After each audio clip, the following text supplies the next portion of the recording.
আচ্ছা, মানে নিউট্রি বার্ডের মতো না? নিউট্রি বার্ড ব্র্যান্ডই না, নিউট্রি বার্ড ব্র্যান্ড না, অন্য কোনো ব্র্যান্ড? হ্যাঁ ওনাদের হাতে বানানো। আমার হাতে বানানো, হ্যাঁ হাতে বানানোটা ঠিক আছে। এখন হাতে নিউট্রি বার্ড যেগুলো সেগুলো বিদেশ থেকে আসে ইনট্যাক্ট প্যাকেট আসার কথা, খালি ডেট ওভার কিনা সেটা দেখে নেবেন। তবে ন্যাচারাল যেগুলো যেগুলো ধরেন আপনার হাতে বানানো সেগুলো একটু দেখে শুনে নেবেন।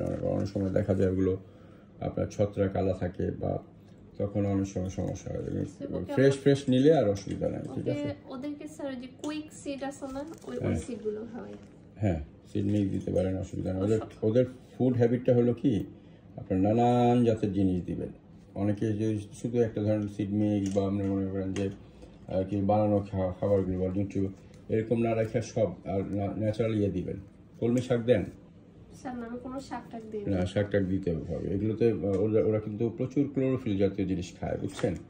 কলমি শাক কিনে ওদের খাঁচা বড় না, হ্যাঁ হ্যাঁ, উল্টা করে ঝুলে রাখবেন কলমি শাক, দেখবেন কামড়া খাবে, ঠিক আছে। তারপরে ধনিয়া পাতা, লেটুস পাতা, ঠিক আছে।